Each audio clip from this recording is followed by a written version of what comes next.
RP Jain, Shrimati ममता जैन, श्री प्रशांत जैन, श्रीमती दिव्या जैन, पुत्र भरत जैन, श्रीमती सौम्या एवं पारस जैन। ओम नमः सिद्धेभ्यः।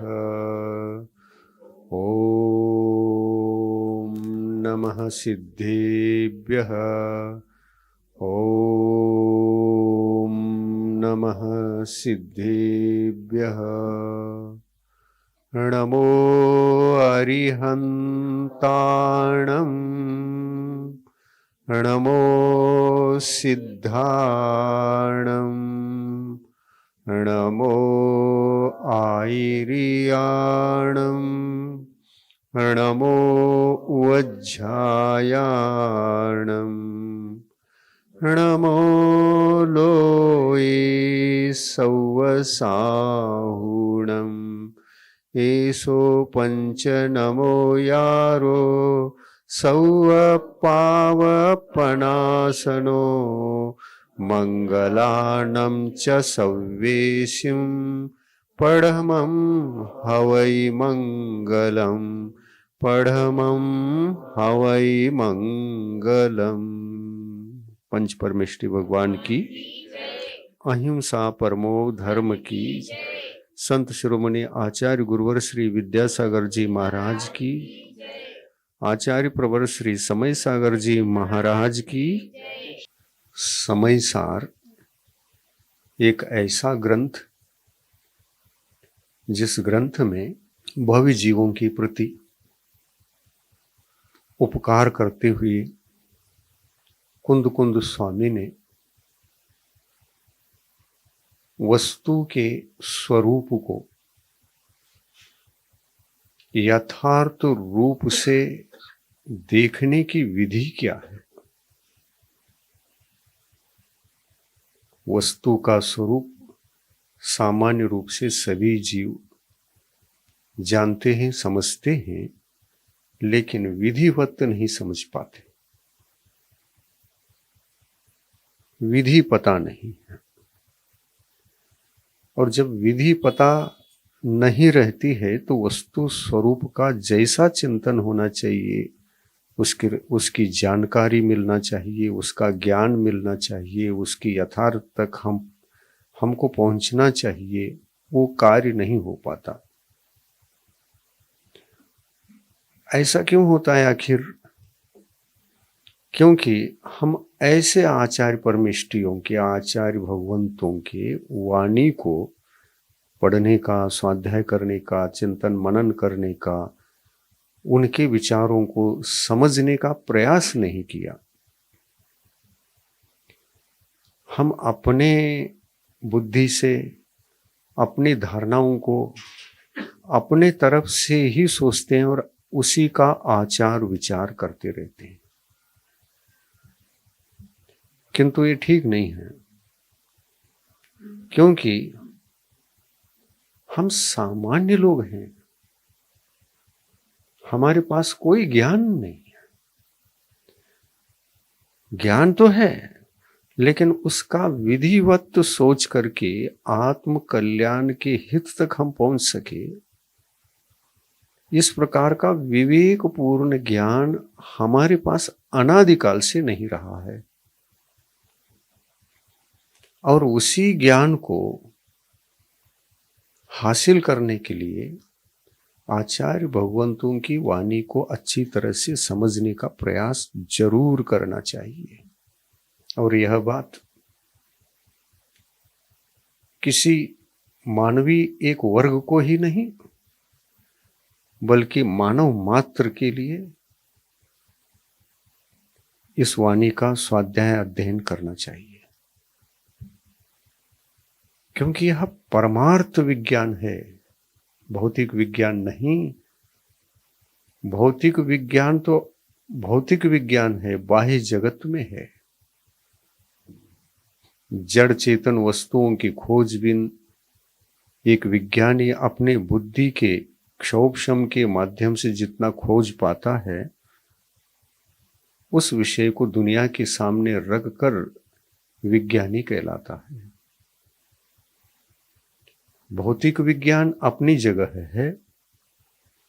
भौतिक विज्ञान सामान्य लोग जन्म देते हैं, भौतिक विज्ञान को,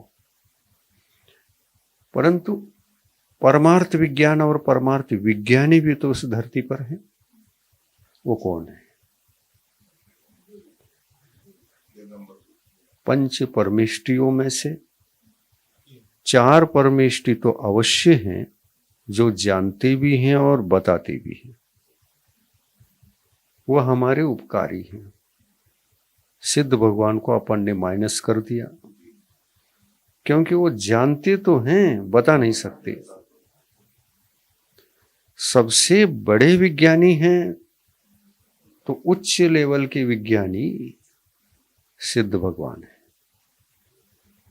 क्योंकि उनके पास उनके आत्मिक गुणों को रोकने वाला कोई भी भौतिक शक्ति नहीं है। सारे सद्गुण जितने भी थे वो उनकी आत्मा में प्रकट हो चुके हैं।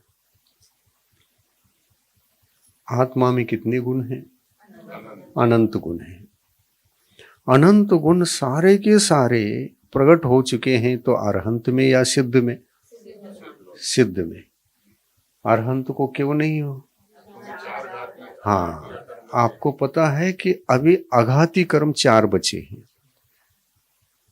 तो आघाती कर्म दोष नहीं है क्या? तो दोष के रहते हुए कोई भी आत्मा गुणवान नहीं कहला सकता। अनंत गुण अरहंत भगवान के पास नहीं, सिद्ध भगवान के पास अनंत गुण है। अरहंत भगवान के 4 गुण अटके हुए हैं, कर्माधीन हैं।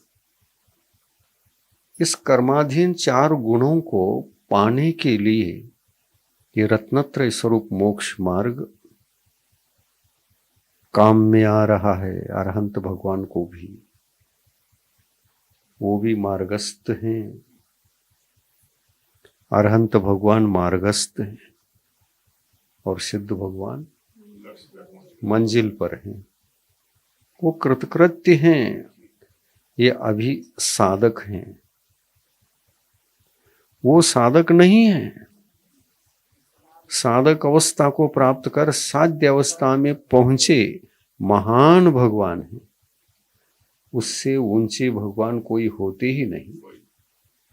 जब इस पद पर, सिद्ध पद पर जब हम पहुंच जाएंगे तो एक सिद्ध के पास दूसरे सिद्ध का कोई अंतर नहीं रहेगा गुणों की अपेक्षा से, और वो सब सिद्धालय में विराजमान है। कितने हैं? सिद्ध भगवंतों के जितने गुण हैं उतने ही सिद्ध भगवान सिद्धालय में विराजमान हैं। वहां जाना है हम सबको। जाना है क्या? नहीं, मंजिल पर जाना है।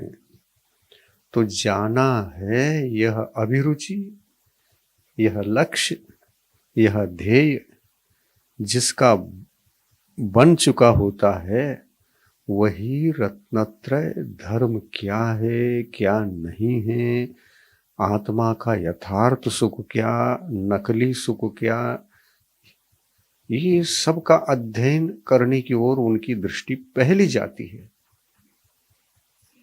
और ऐसी दृष्टि पहली बार जाती है तो वह अभिरुचि पूर्वक जाती है तो गति पकड़ती है। जिसको जितनी अभिरुचि उतनी ही तेज गति, और जिनको अभिरुचि ही नहीं है उनकी गति नहीं बन पाती। रुचि के बिना कोई कार्य नहीं होता।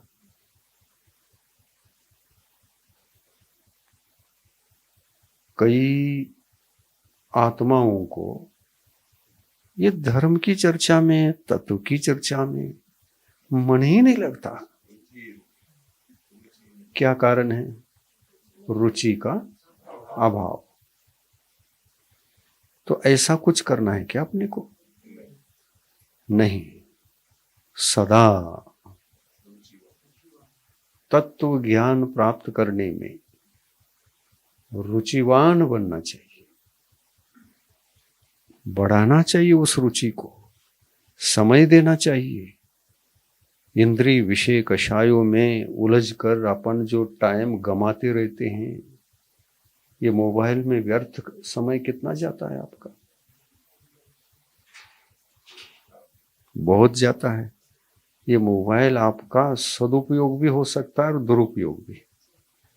आप टाइम बर्बाद कर रहे हैं आत्म तत्व की रुचि के अभाव में, टाइम बर्बाद कर रहे हैं, तो आप अज्ञानी हैं। आप मानव भाव के मूल्यांकन को समझते नहीं। ये नहीं करना है। मूल्यांकन करो। ये मनुष्य पर्याय कहीं पुनः मिलना तो बहुत दुर्लभ है, लेकिन यह मनुष्य पर्याय कहीं मेरे विषय और विषयों के अंदर गोते खाने का मेरा जो ये कार्य है, आदत है, संस्कार हैं, इसके कारण से कहीं और ओझल न हो जाए। हमारा आत्म कल्याणकारी धर्म, उसके ज्ञान के बिना ये मनुष्य पर्याय ओझल हो जाए तो खो गए। क्या खो गए? सबसे बड़ी संपत्ति खो गए।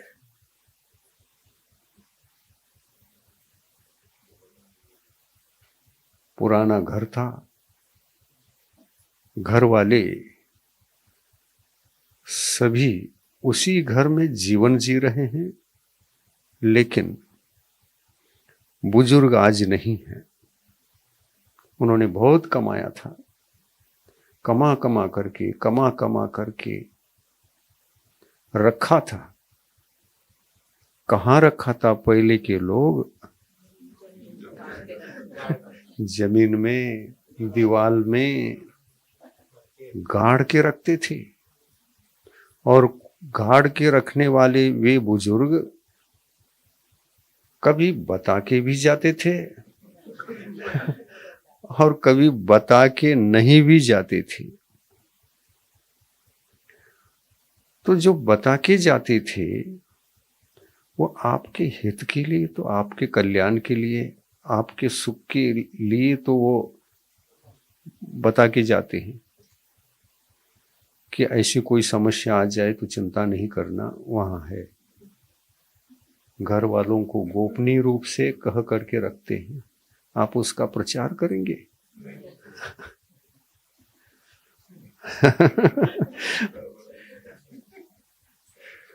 प्रचार प्रसार करके मेरे घर में तो इतनी संपत्ति है कह करके जाए हैं, दीवालों में है, भूमि में है, तो चोर घुसेंगे आपके। कोई कोई कार्य ऐसे होते हैं गोपनीयता से करना चाहिए। मोक्ष मार्ग में भी सारे कार्य प्रकट रूप से किए जाते हैं, ऐसा नहीं। जिसके द्वारा धर्म की प्रभावना हो सकती है, गोपनीयता के कारण से वह कार्य आवश्यक है, करना चाहिए। गोपनीयता से ही कार्य करना चाहिए। और गोपनीयता से यदि नहीं किया, धर्म की अप्रभावना हो सकती है, होती है।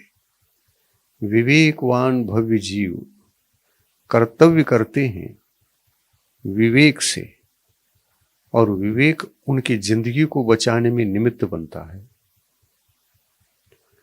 और यह विवेकपूर्ण ज्ञान सभी जीवों में आवश्यक है कहकर कुंद कुंद स्वामी ने इतना सारा साहित्य लिखा। परमार्थ विज्ञानियों के मार्ग पर, सन्मार्ग पर चल करके गुरुओं ने भी ऐसे सम्यक ज्ञान को हासिल करके खुद ने भी पालन किया, जिया, सुखानुभूति की, और दूसरे भव्य जीवों को भी सामने रख करके वे चले गए। वो उन्होंने कहा, तुम्हारी कुल परंपरा में बहुत बड़ी संपत्ति छिपा के हमने रखा है। समय सार तुम चिंता मत करो, परमार्थ का सुखानुभूति तुम करना चाहते हो तो मैं संपत्ति छोड़ के जा रहा हूं। उस जगह है, कहां है? गुरु ने जहां लिख के रखा किसी को तो बताया होगा ना। ऐसे उस समय 2000 साल पहले भी ताड़पत्र ग्रंथों पर लिखते थे,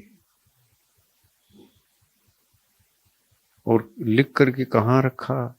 या तो सौंप के जाते थे या तो लिख के रखते थे, लेकिन बता के जाते थे, क्योंकि परमार्थ का यह ज्ञान संपदा, मोक्ष मार्ग का यह विशेष ज्ञान छिपा के रखने लायक नहीं है, क्योंकि दुनिया के सारे सुख इसी मोक्ष मार्ग में है। और मोक्ष मार्ग क्या है? तो भीतर का आत्मा का जो विवेकपूर्ण ज्ञान होता है, विवेकपूर्ण श्रद्धा होती है, विवेकपूर्ण आचरण होता है, वो रत्नत्रय धर्म, वो समस्त सुखों को देता है। आप सोचिए, इतिहास में जितने चक्रवर्ती हो गए, धर्म से हुए क्या मिथ्यात्व से, अधर्म से हुए? मिथ्यात्व अधर्म है, अज्ञान है। धर्म से हुए, सम्यक्त्व को, ज्ञान को, चारित्र को, इन तीनों को हासिल किए बिना और दिगंबर मुद्रा को, दिगंबर त्याग तपस्या को स्वीकार किए बिना कोई भी इस धरती पर एक भी चक्रवर्ती नहीं बना है। श्रावक चक्रवर्ती नहीं बन सकते, छोटे मोटे राजा बन सकते, पर राजाओं के राजा नहीं बन सकते। दिगंबर मुनि महाराज ही चक्रवर्ती बनते हैं। क्या कारण है? उनके पास धर्म चक्र है, तो चक्रवर्ती तो बनेंगे ही बनेंगे। ये रत्नत्रय धर्म ही धर्म चक्र है। इसको चक्र क्यों कहा? इस धर्म को लेकर,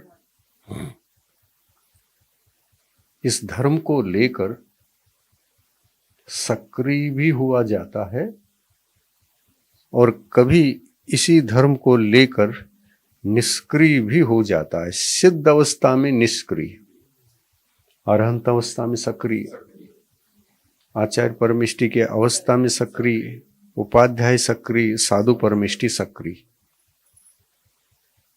सक्रिय कन्नड़ भाषा में सक्रिय शक्कर को कहते हैं, मिश्री को सक्रिय। सक्रिय, मिश्री को, शक्कर को सक्रिय बोलते हैं। आप लोग शक्कर बोलते हैं, शक्कर। हाँ, शक्कर कहने से कन्नड़ वालों को शक होता है, और वो समझ जाते हैं शक करूं, शक्कर।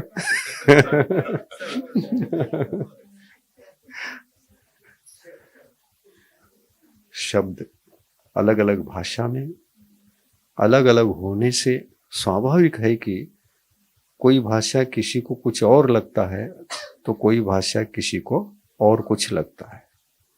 ये चलता रहता है। भाषा बहुत हैं भारत में। भारत में जितनी, एक ही देश में जितनी भाषाएं हैं शायद दुनिया में नहीं है। और इसलिए भगवान की दिव्य ध्वनि खिरी तो जितनी भाषा यहाँ थी उन सभी भाषाओं में उनकी दिव्य ध्वनि खिरी, क्योंकि ये दिव्य ध्वनि खिरना भगवान का कार्य नहीं है। सभी भाषाओं में भगवान सभी भाषा में नहीं बोलते, सभी भाषाएं उनको पता है, लेकिन बोलते समय सभी कैसे बोलेंगे? मैं हिंदी में बोल रहा हूं, क्या कन्नड़, हिंदी, मराठी एक साथ बोल सकता हूं? एक ही भाषा का प्रयोग होता है, क्रम से होता है। हाँ, 5 मिनट हिंदी में बोलकर 5 मिनट कन्नड़ में बोला, 5 मिनट संस्कृत में बोला, ये हो सकता है। या तो शब्दों को मिक्स करके भी बोला जा सकता है, लेकिन मिक्स करना डेंजर है। नहीं, वो जो सामने बैठा है ये एक भाषा जानता है, ये व्यक्ति एक भाषा जानता है, ये एक व्यक्ति अब आप मिश्र करके बोल रहे हैं और मिक्स किए हुए वो शब्द किसी को पता है और किसी को पता नहीं है। हाँ, एक भाषा में बोलोगे तो कम से कम जो एक भाषा वाला बैठा है वो तो समझेगा पूरा। मिक्स करना ठीक नहीं है। आजकल हिंदी तो बोलते हैं, लेकिन इंग्लिश शब्द इतने मिक्स करते हैं, इतने मिक्स करते हैं, कभी कभी हमको भी बोर हो जाता है कि कहीं हिंदी भाषा इंग्लिश में कन्वर्ट ना हो जाए। हाँ, देखिए, हिंदी बोलते समय इस वस्तु का प्रयोग करके देख लो, प्रयोग शब्द था क्या नहीं। इस वस्तु का यूज करके देख लो, अरे यूज हिंदी शब्द है क्या? वो आचार्य श्री कहते थे कि हिंदी बोलते समय हिंदी ही बोलना, इंग्लिश का एक भी शब्द मत डालो उसमें, क्योंकि बोलते बोलते बोलते बहुत समय व्यतीत हुआ तो वो इंग्लिश हिंदी में कन्वर्ट ना हो जाए, और इससे कोश बिगड़ जाएगा। जो शब्दकोश होता है ना, यूज, अरे ये तो हिंदी बोल रहा था, यूज कह दिया, ये यूज क्या अर्थ होता है? कोश में ढूंढेगा तो मिलेगा क्या? इसलिए मिक्स करना ठीक नहीं है। हाँ, मिश्रण करना ठीक नहीं। इस भाषा के कुछ शब्द उसमें इसमें ये जो कर रहे हैं ना, ये मिलावट ठीक नहीं है।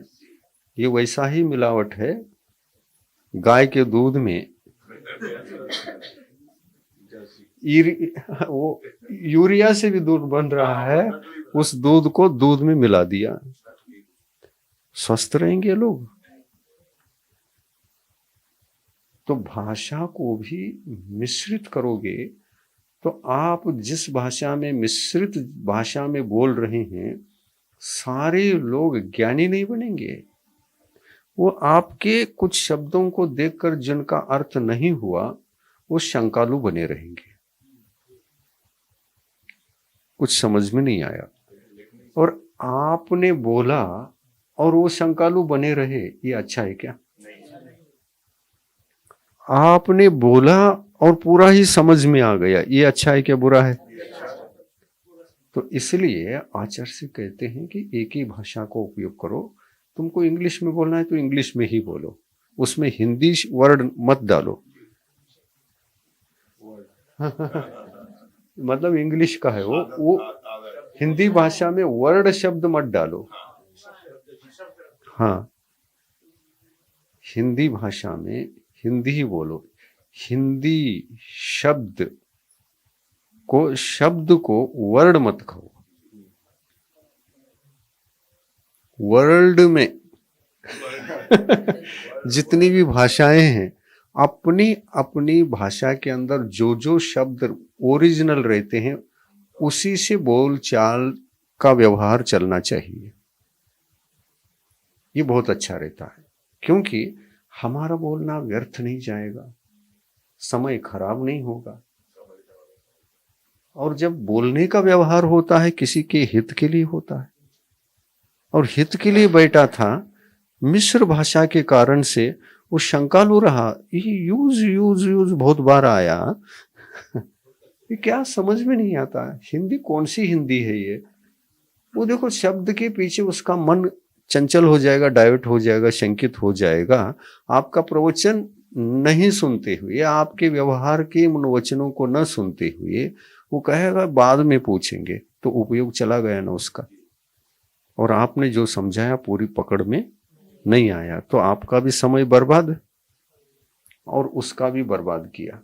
तो ऐसा मिश्र भाषा समय को बर्बाद करती है। इसलिए शुद्ध हिंदी ही बोलना चाहिए, हिंदी शब्द ही उसमें प्रयोग करना चाहिए। हिंदी भाषा बोल रहे हैं तो प्रयोग शब्द आ जाए, यूज शब्द ना आ जाए। ऐसा इंग्लिश में करो फिर। नहीं कर सकते। अंग्रेजी बोलते समय हिंदी शब्द का उपयोग नहीं करते। यू डू प्रयोग क्या है? अंग्रेजी लोग स्वीकार नहीं करेंगे, ये क्या बोल रहे हो बंद करो इसको। यू डू प्रयोग मतलब क्या हुआ? लेकिन हम भारतीय ऐसे हैं कि सब में ढल जाते हैं। तो ऐसा क्यों हुआ इस युग में पता है ना? ना हम अंग्रेजी रहे ना हिंदी रहे। हाँ, हम ना इधर के ना उधर के। वो 200-250 साल यहाँ रहे अंग्रेजी लोग, लेकिन उतने में ही हम लोग ढल गए। 100-250 साल में हमारी भाषा ढल गई, हमारा आचार विचार ढल गए और सब खान पान ढल गया। आज देखो हमारी देश की दुर्गति क्या हो रही है। आज घर घर में बीमार है। क्यों? बाजार का खा रहे। जो पाश्चिमात्य लोगों ने सिखाया, संस्कार दे दिया, मांसाहार करते थे। उनकी संस्कृति सभ्यता में मांसाहार था, उसका उपयोग करते थे। उनकी सभ्यता से ही केमिकल निकले। केमिकल और मांसाहार, ये दो ही कारण है। और इस वजह से हम क्या, हमारा पूरा देश के जितने नागरिक हैं बीमारियों से ग्रस्त हो रहे हैं। तो पाश्चिमात्य सभ्यता ने हमको क्या दिया बताइए? अब 250 साल रह करके यहाँ नुकसान दिया है क्या लाभ दिया? तो ऐसा मत करिए। आप लोग माता पिता जो हैं बच्चों के, ये सोचते हैं हमारा लड़का इंग्लिश मीडियम से पढ़ेगा तो सर्विस मिलेगा। तुम किधर ढकेल रहे हैं अपनी संतान को? पाश्चिमात्य संस्कृति में या भारतीय संस्कृति में? तो ये अपराध नहीं, बहुत बड़ा अपराध। आचार्य ने बार बार कहा हिंदी मीडियम से ही पढ़ाना चाहिए। बहुत उपदेश दिया उन्होंने, और उस उपदेश का प्रभाव सरकार पर भी पड़ा। सरकार ने भी इंग्लिश को कम करने के लिए सोचा, निर्णय लिया गया अब अधिक से अधिक हिंदी होगी, इंग्लिश मीडियम से पढ़ना पढ़ाना बंद होगा। प्रयास चल रहा है, लेकिन ये जो इतना गाढ़ा संस्कार आया है उसके वजह से थोड़ा सा टाइम लग सकता, हो सकता है, लेकिन टाइम लगेगा। लेकिन सरकार जो बनती है वो इसी टाइप की सरकार, इन क्रियाओं को आगे बढ़ने वाली सरकार आती रहती है, तो प्रजा में अपने देश की संस्कृति सभ्यता की जो भी थे वो सब प्रयोग में आ जाएंगे। चलिए, ये भूमिका हो गई। हर जगह विवेक चाहिए। विवेकपूर्ण ज्ञान को सम्यक ज्ञान कहते हैं, अविवेकपूर्ण ज्ञान को मिथ्या ज्ञान कहते हैं। पाश्चिमात्य लोगों के पास ज्ञान सम्यक होता है कि मिथ्या होता है? फिर अब उनकी भाषा, उनके संस्कार हमको लाभदायक निकलेंगे या नुकसानदायक निकलेंगे? और हम अनुभव कर रहे हैं, प्रतिनित्य अनुभव कर रहे हैं कि हम सभी घर घर में बीमार हैं, अस्वस्थ हैं, और एक के बाद एक बार छोटी अवस्था में ही मरण हो रहा है। 4-5 साल के बच्चों को भी हार्ट अटैक शुरू हो गया है। क्यों? आप लोगों को ध्यान देना चाहिए कि हम बच्चों को क्या खिला रहे हैं। बाजार के फास्ट फूड जहरीले हैं, मांसाहार के हैं, ये शाकाहार नहीं है। इसमें हमारा जैन धर्म का कुलाचार डूब जाएगा, नष्ट भ्रष्ट हो जाएगा। अपने बच्चों को इन चीजों से बचाइए। कंपनियां तो अंधाधुंध बेच रही हैं इन वस्तुओं को, बेच बेच करके आपको मांसाहार के रूप में रूपांतरित कर रही ये कंपनियां। उनको तो कमाने से मतलब, अर्थ कमाने के पीछे इतना अंधकार, इतना महापाप ठीक नहीं है। अभी हाँ, वो भी विदेशी कंपनी यहाँ पर उन्होंने बसाया है और यहाँ तैयार होता है ये सब। और हर चीज में अच्छी चीज कम, बुरी चीज ज्यादा, और आप लोग पसंद कर रहे हैं, इसलिए उनकी कंपनियां चल रही हैं, उनका व्यवसाय चल रहा है, उनका अर्थ कमाई हो रही है। ये दोष किसका?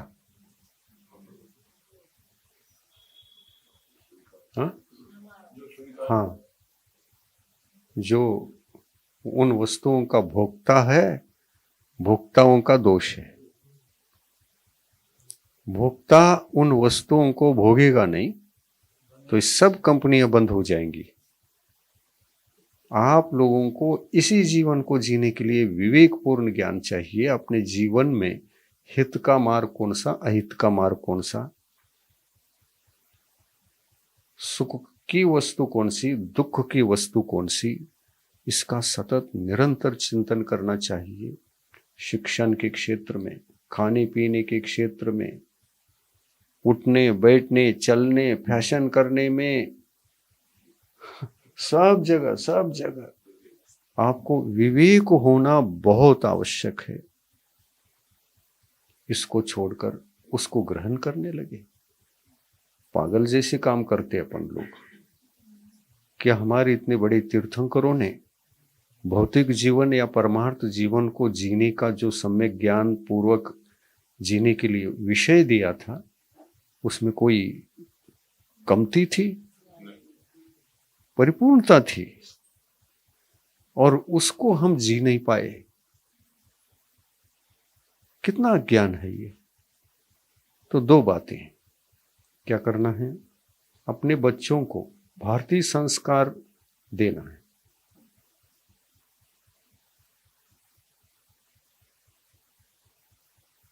ये भ्रम है कि इंग्लिश पढ़ेगा, मीडियम से पढ़ेगा, वो करेगा, ये करेगा, भ्रम है ये। अरे सुखी होने के लिए धर्म चाहिए या पाश्चिमात्य संस्कार चाहिए? अर्थ को गौण करिए, थोड़ा धर्म को प्रधान करके देखिए आप। भारत देशो धर्म प्रधानो, अर्थ प्रधानो कहा है क्या? भारत देश अर्थ प्रधान नहीं, धर्म प्रधान है। और जो देश धर्म प्रधान होता है वहां अर्थ तो अपने आप आता है। भौतिक दृष्टिकोण से, भौतिक जीवन में भौतिक सुख पाने के लिए इतना सोचना नहीं पड़ता अनावश्यक रूप से। पाश्चिमात्य देश के लोग अनावश्यक रूप से सोचते हैं। क्यों? क्योंकि धर्म नहीं है वहां, और धर्म के संस्कार पहले से ही नहीं है। फिर उनकी सोच जो बनती है, भौतिक सुख, भौतिक साधन, ये साधन है, और उससे सुख समझते हैं वो, और खूब कमा लेते हैं। चक्रवर्ती तो नहीं बन पाते लेकिन कमाते कमाते उस सीमा पर पहुंच जाते हैं जिस सीमा पर जाने से मुझे सुख मिलता है। ये पहले सोचते थे, सुख मिलने के बजाय दुख ही बढ़ता चला जाता है। ये पाश्चिमात्य संस्कृति है। सुख की जगह जहां पर भौतिक सुख के पीछे पड़कर सुख को खोजा और मिला दुख, ये पाश्चिमात्य विचारधारा है। क्यों ये विचारधारा वहां क्यों है? तो वहां धर्म माइनस है।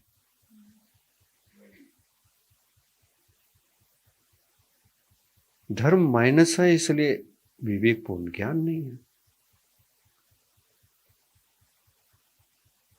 पुद्गल वस्तुओं से, अर्थ से सुख प्राप्त करना चाहते हैं,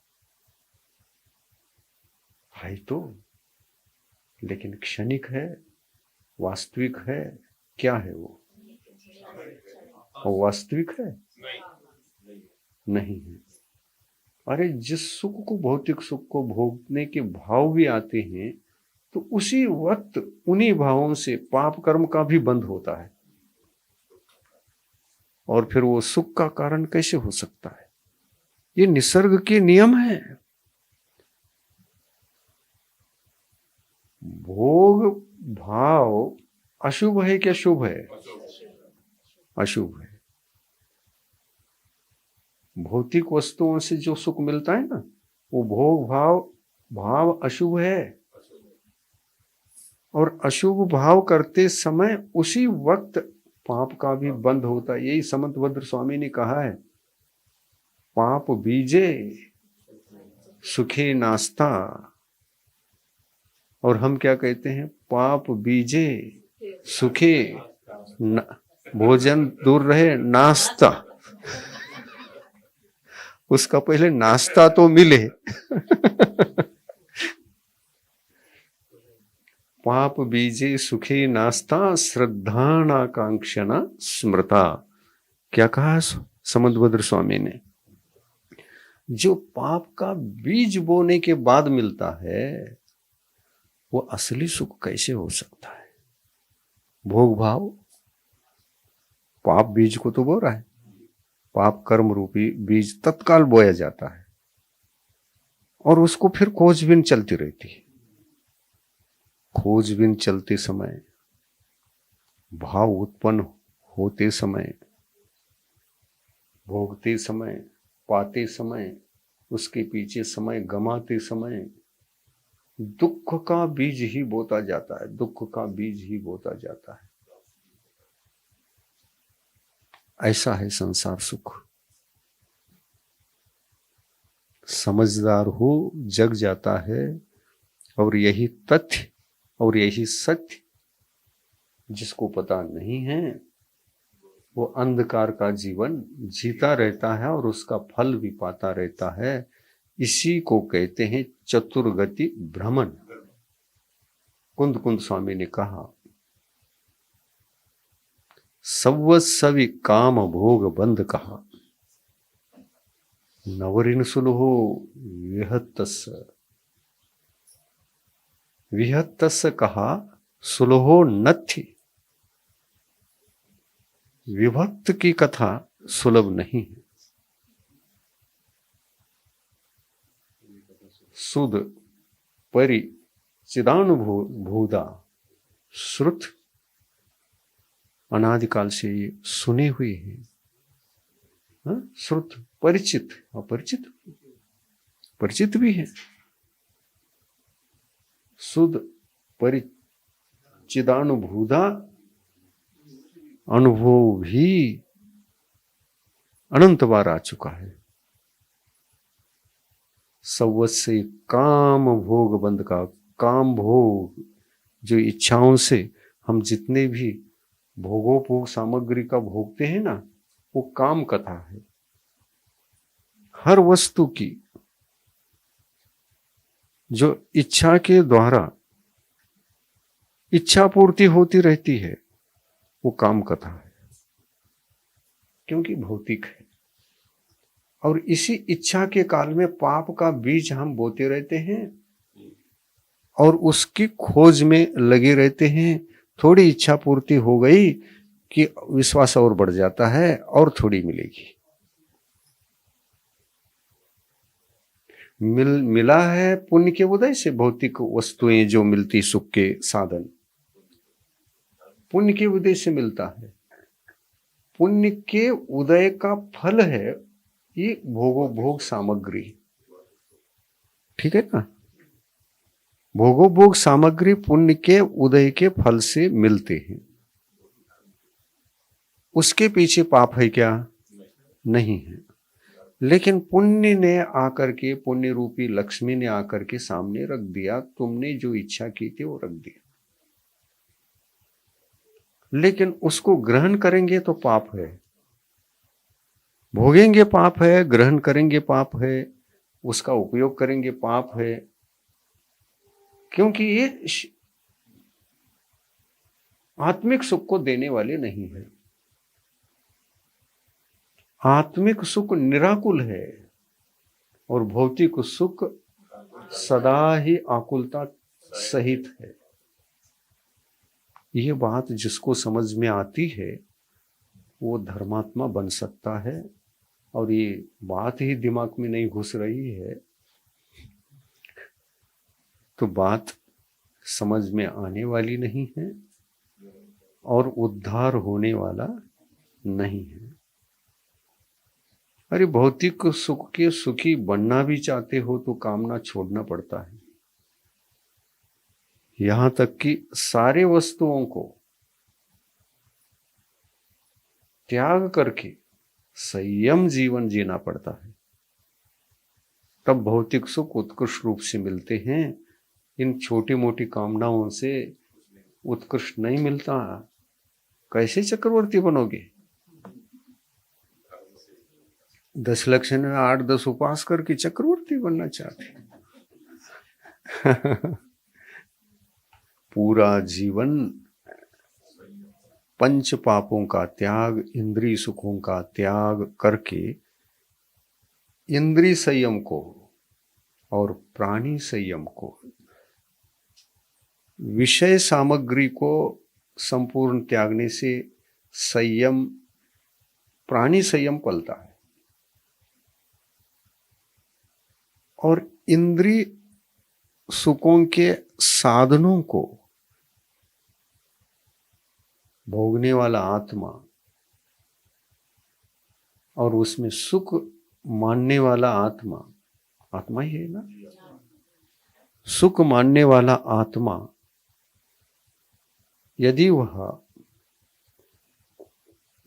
भौतिक वस्तुओं में सुख है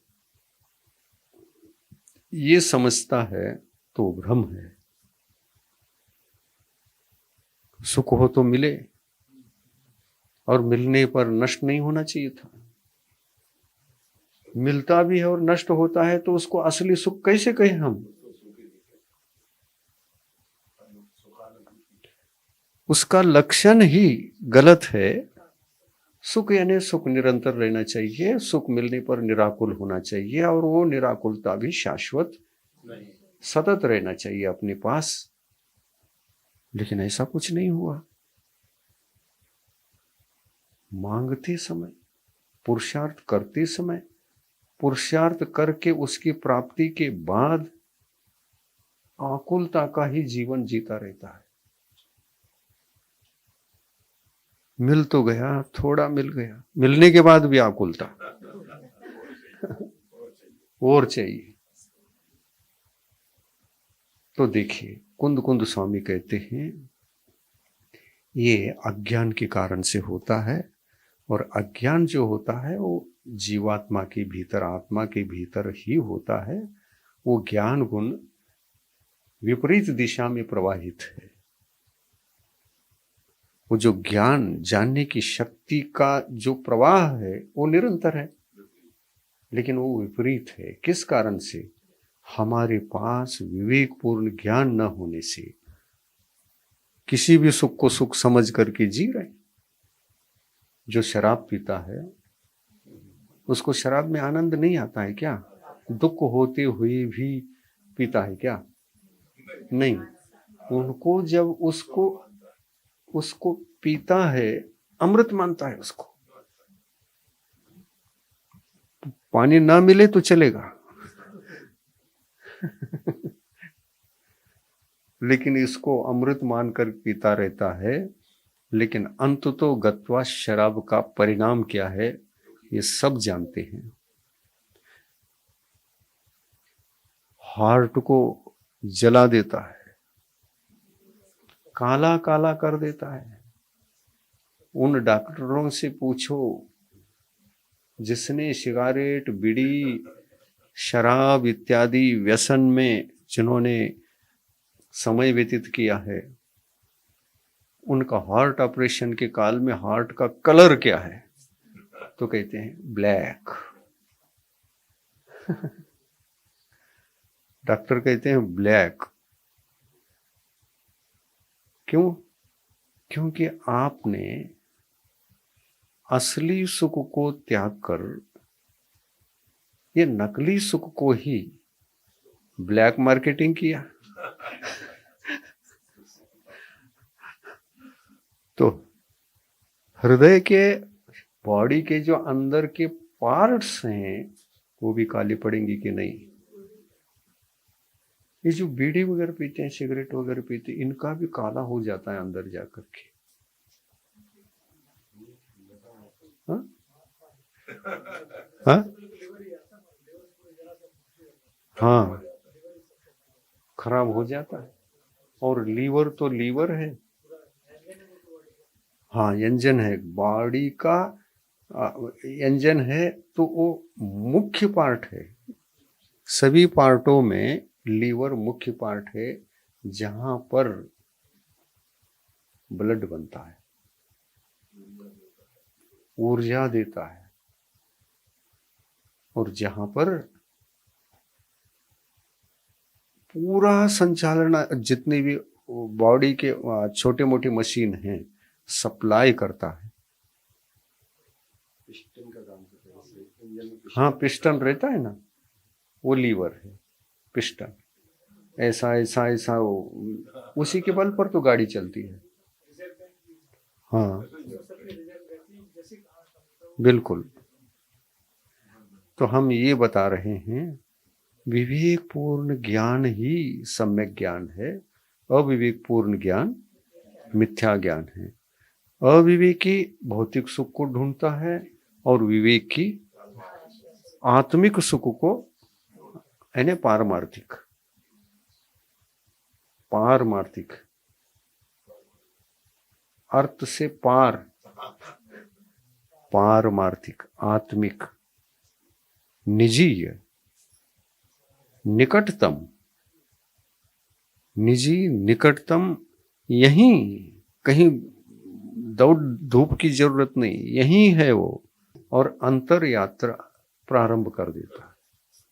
बहिरंग यात्रा से भौतिक सुख और अंतरंग यात्रा से आत्मिक सुख, पारमार्थ सुख, शाश्वत सुख, अविनश्वर सुख की उपलब्धि होती है। आया समझ में?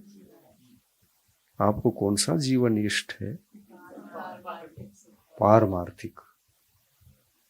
परमार्थ जीवन को जीने के लिए भी थोड़ा सा कोशिश करो। असली जीवन तो वही है। ये पारमार्थ सुख, पारमार्थिक जीवन तो सदा काल से चला आ रहा है, उसके पीछे पड़ने की जरूरत नहीं है। वो स्वाभाविक रूप से रहता ही रहता है, अनादिकाल से रहा है। तो छूट जाने का भय है क्या? वो तो साथ ही चलता है। लेकिन कभी आत्मिक सुख साथ चला है? अभी तक नहीं। तो अनादिकाल से हमारा ज्ञान अविवेकपूर्ण था कि विवेकपूर्ण था? अविवेकपूर्ण हमारा ज्ञान होने से हमने नकली सुख को पाते रहे, भौतिकता में अटके रहे, आत्मा की ओर तो दृष्टिपात ही नहीं किया। कुंद कुंद स्वामी कहते हैं, आत्मा की ओर एक बार दृष्टिपात करो। सुध परिचुदान भूदा सर्वस्वी काम भोग बंद कहा, ये तो सुविलंबो नवरिन सुलहो विहत्तस है। समय सार की गाथा है ये शुरुआत में कही हुई गाथा है। शायद ये 5वीं 6वीं नंबर में गाथा आती है। और कुंद कुंद स्वामी कहते हैं कि अरे छोड़ो, तुम आत्मिक सुख पाना चाहते हो तो मैं आगे बढ़ता हूँ। समय सार के हर एक गाथा को आत्मा के संबंध में लिखता हूँ, लेकिन सावधान रहो। 6ठी उसमें ही सावधान कर रहे हैं, अरे आत्मा तो क्या क्यों भटक रहा है? छोड़ो ना। अनंत बार सुने गए, अनंत बार भोगे गए, अनंत बार अनुभव किए हुए हैं, अनंत बार उनका परिचय भी प्राप्त, और कितना करना चाहोगे? बार बार बार बार रिपीट वही। एक बार मैं जो कह रहा हूं उसको जानो, समझो और सुनने के लिए तैयारी करो, अपनी अंदर के मन को, आत्मा को तैयार रखो। मैं जो कह रहा हूं वो शाश्वत सुख है। और कौन से ग्रंथ लिखते समय कुंद कुंद स्वामी ने कहा, समय सार ग्रंथ जी को लिखने से पहले छठी गाथा में सावधान किया, तुम्हारा चित्त उधर नहीं इधर लगाओ। और समय सार की आगे की एक भी गाथा को मैं कहूंगा तो धीरे धीरे तुम्हारा भौतिक सुख में जो चित्तवृत्ति स्थिर हो गई थी वो ढीली पड़ जाएगी, धर्म की ओर आएगी, आत्मा को स्वयं को समझेगी, पर को समझना निस्सार होता जाएगा। जो एक को जानता है वो सभी को जान सकता है, जो सबको जानना चाहता है जान नहीं पाता, एक को भी नहीं जानता हो। तो एक क्या है यहां, आत्मा। जो एक आत्मा को जानता है उनको केवल ज्ञान नहीं होता है कि नहीं होता है? होता है। तो केवल ज्ञान में सबको जानेगा कि नहीं जानेगा? तो जो एक को जानता है वो सबको जानता है, लेकिन जो सबको जानने की दौड़ धूप में रहता है वो एक को भी नहीं जान पाता। इसलिए आत्मा के पीछे पड़ो। आत्मा में सारे भौतिक सुख, पारमार्थिक सुख, सब प्रकार की व्यवस्थाएं हैं। हाँ, आत्म सुख के पीछे पड़ोगे तो चक्रवर्ती बनोगे क्या? नहीं बनोगे। भौतिक सुख आ गया, उत्कृष्ट से उत्कृष्ट आ गया। अहमेंद्र बनोगे कि नहीं बनोगे? बनोगे। सर्वार सिद्धि के अहमेंद्र भी बन सकते हो।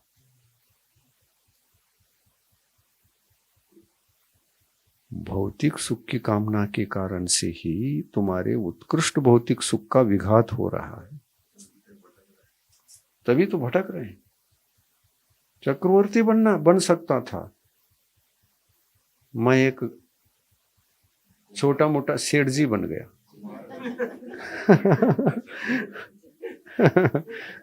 ऐसा हुआ ना? और ऐसा क्यों हुआ, इसको दिमाग में यदि नहीं आ रहा है तो चक्रवर्ती से पूछो जाके। मैं भी आप जैसे बनना चाहता था और छोटा मोटा सेठ जी बन गया, क्या कारण है? तो कहते हैं अरे तुमको मालूम ही नहीं है, आत्मा को जानो, परमार्थ को जानो, परमार्थ ज्ञान को बढ़ाओ। जहां असली सुख होता है उसको पाने का लक्ष्य नहीं था, इसलिए ऐसा हुआ। परमार्थ जिनका लक्ष्य होता है और परमार्थ क्षेत्र में बढ़ता जाता है, उनको सारी दुनिया उनके चरणों में आकर के झुक जाती है, सारी संपत्तियां उनके आगे पीछे दौड़ने लग जाती है। तीर्थंकर भगवंतों ने क्या किया? कौन से सुख के पीछे वो दिन रात तपस्या करते रहे आत्मिक, पर भौतिक सुख की कमी थी क्या? पूरा था। देखिए वो कैसे पूरा था। तीर्थंकर भगवान तो चक्रवर्ती तो थे नहीं, आत्मा के चक्रवर्ती थे, और चक्र रत्न धर्म का आगे आगे चलता था। देवलोग भी धर्म चक्र लेकर के चलते थे, वो लेके इसलिए चलते थे, धर्म चक्र आ रहा है। ये चक्र किसके पास है? तीर्थंकर भगवंतों के पास। जहां जहां विहार करते थे ये धर्म चक्र वो तो संकेत था। वो जो लेके चलते थे वो धर्म नहीं, वो तो चक्र है एक, जैसे वहां दिखाया है ना, वो दिखने के लिए है, लेकिन वो ये संकेत कर रहा है 1 2 3 चक्र है। रत्नत्रयधारी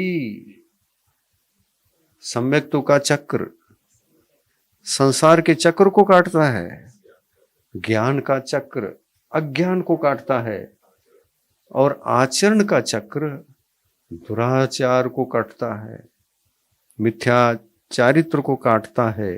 ऐसा धर्म चक्र धारण करने वाले महान आत्मा आ रहे हैं। सावधान। वो तो चक्र का मॉडल बना करके चल रहा है, लेकिन असली चक्र तो तीर्थंकर भगवान है। धर्म चक्र,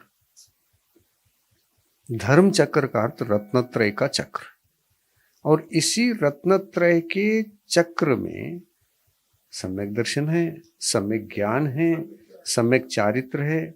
ज्ञान है तो ज्ञान भरपूर है, केवल ज्ञान है, अपाट ज्ञान। कितना ज्ञान? पूर्ण ज्ञान, अथाह नहीं। देखिए, केवल ज्ञान के पेट में सारे द्रव्य समा गए उस ज्ञान के गर्भ में, और द्रव्य ही नहीं समा गए, उन द्रव्यों की परिणति भूत में कैसी थी, भविष्य में कैसी रहेगी, और वर्तमान में कैसी है, इन सब को एक साथ जानता है और देखता है। सभी द्रव्यों की जितने भी गुण, पर्याय, द्रव्य जो भी है, वो केवल ज्ञान के पेट में होते हैं। क्या केवल ज्ञान, आप पूछें केवल ज्ञान क्या ये भी जानता है कि प्रति सेकंड हम अनादिकाल से कैसे जी के आ रहे हैं? केवल ज्ञानी बताएंगे।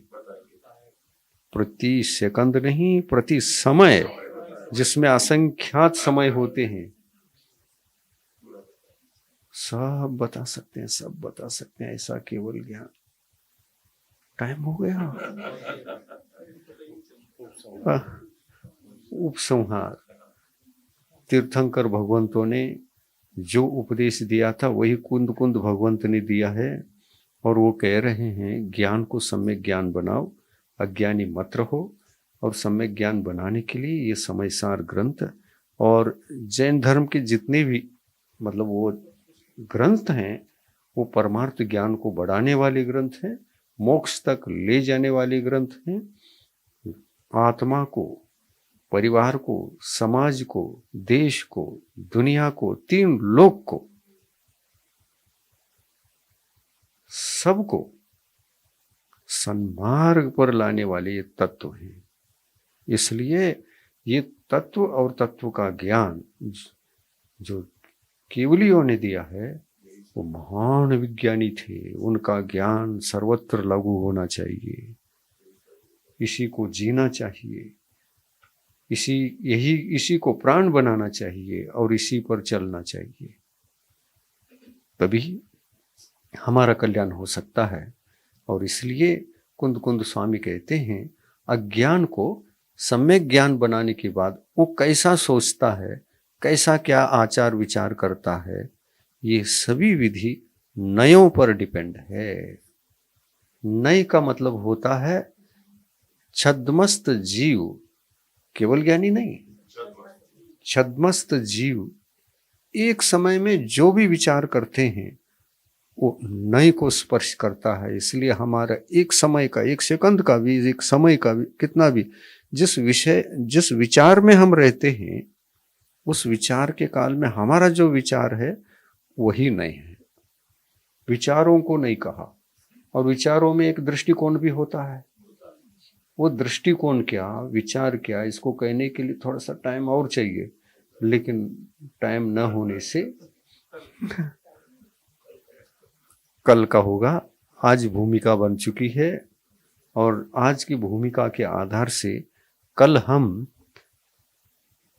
नए यानी क्या, यहीं से शुरू करेंगे। उसके भेद प्रभेद कितने हैं, नए क्या है, नयों का व्याख्यान भगवंतों ने क्यों किया, किस कारण से किया, हमारा उसमें क्या हित है, हमारे लिए किस काम में आएंगे वो नए, ये सभी विश्लेषित करेंगे। नए का परिज्ञान यानी जैन धर्म का वास्तविक परिज्ञान है। जयवंतो माँ जग में तब तक जब तक सूरज चांद रहे, शीश नवाते कर्म हरो माँ, अब तक हम विषयांध रहे, अब हम ना विषयांध रहे। जिनवानी माता की जय। आप लोगों को वह स्वाध्याय करते समय प्रसंग याद आ रहा होगा, यदि आपने किया है तो। नहीं है तो आपके सामने रखा जा रहा है। सम्यक दर्शन और सम्यक चारित्र ये पूर्वी ध्रुव और उत्तरी ध्रुव है। भूगोल के विषय में आप लोग अनभिज्ञ नहीं होंगे तो इसको समझ पाओगे।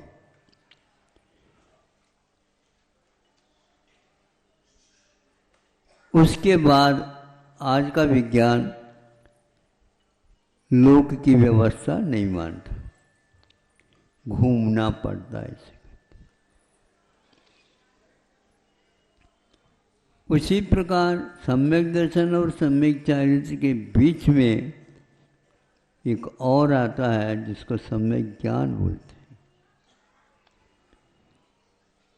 अकेला चारित्र भी होता है ऐसा कहीं भी नहीं लिखा, लेकिन अकेला सम्यक दर्शन हो सकता है ये तो अवश्य कहा है। सम्यक दर्शन हो गया तो ज्ञान को अवश्य सम्यक होना अनिवार्य है। सम्यक चारित्र भी तभी होता है सम्यक दर्शन जब होता है। चारित्र अकेला नहीं होता है, इसको आप ध्यान में रखेंगे। अब चलिए, ज्ञान कब काम करता है,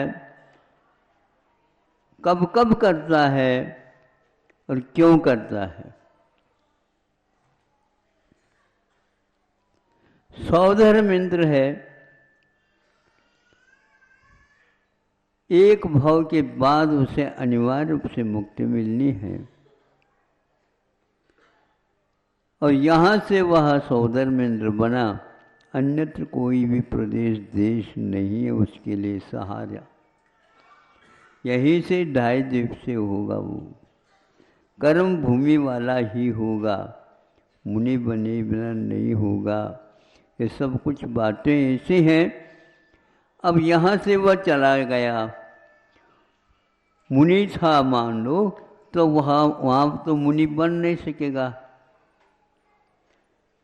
किंतु चारित्र क्या काम करता है, आचरण क्या काम करता है, ये बताया जा रहा। वहाँ पर जाने के उपरांत उसके द्वादशांग का ज्ञान पूर्णतः हो जाता है। वहाँ अविरत दशा है, यहाँ पर ज्ञान पूर्ण नहीं हो सकता। मुनि बने बिना पूर्व इत्यादि का ज्ञान नहीं हो सकता, यह हम कह रहा। वहाँ पर कैसा हुआ तो उन्होंने कहा ज्ञान इनके पास था ही नहीं। वहाँ पर कैसा हुआ, चारित्र किस काम का है। उसने तो चारित्र का पालन किया था, उसके फल स्वरूप यहाँ पर तो क्षेपण नहीं हुआ, लेकिन उस चारित्र के कारण द्वादशांगत्व उनके पास पूर्ण आ जाएगा। लकवा जिसको बोलते हैं, पक्षाघात बोलते हैं आयुर्वेद में उसको। किंतु वह आधा ही अंग संभाल लेता है। पक्षपात सर्वांग पर अपना प्रभाव डालता है। एड़ी से लेकर चोटी तक उल्टा दिखेगा, सब धमसारियों से उल्टा दिखेगा। तो उसके लिए ज्ञान जो होता है वह बिना ज्ञान कैसे हो गया। चारित्र की ये महिमा संस्कार लेकर के गया है, इसलिए स्वर्गों में भी सौधर्म के लिए वह सम्यक ज्ञान काम कर रहा है। लेकिन ये भी ध्यान रखो, यहाँ पर अक्षर का ज्ञान भी नहीं है। ऐसा मुनि महाराज बैठे हैं, उनकी 4-3 परिक्रमा लगा करके या 5 परिक्रमा लगा कर, कितने लगाते, 3 ही लगाते। हमने सुना था 7 भी लगाते। हैं? भूल जाते हैं। शादी थोड़ी हो रही वहाँ पर। हाँ? होश आवाज से क्या करो। अब 3 होते हैं तो वहां पर वह द्वादशांग का पाठी है। मुनि महाराज के पास कितना ज्ञान है देख तो लो। गलत बात। मुझे जो ज्ञान मिला है इस चारित्र की महिमा से ही मिला है।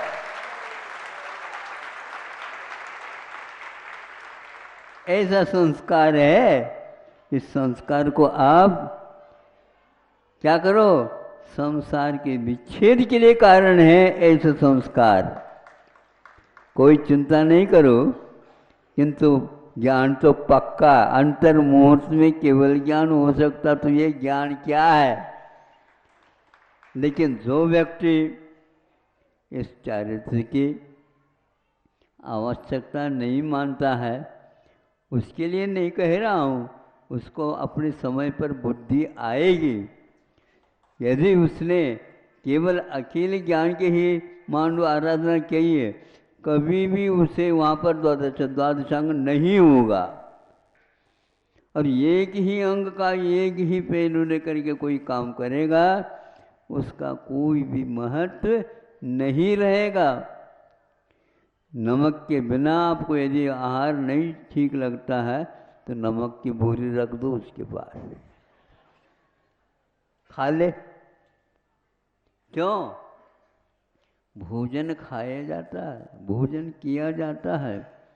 नमक के आने से अनुपात से ये लगाओ तो, नहीं तो इधर से भी आ जाओ नमक डाल दो, इधर से भी आ जाओ नमक डाल दो, नमक ही नमक हो गया भैया, उल्टी होने को हो गया। क्यों? मात्रा बढ़ गई। इसलिए हमारा कहना है सम्यक दर्शन, सम्यक ज्ञान, सम्यक चारित्र की क्या मात्रा है पहले सीख लो, फिर बाद में इसकी चर्चा कर लो। मुनि श्री 108 नियम सागर जी महाराज की मंगलमयी देशना में कल श्रवण कीजिए। चमत्कार किसके कारण होता है, भगवान या भक्त?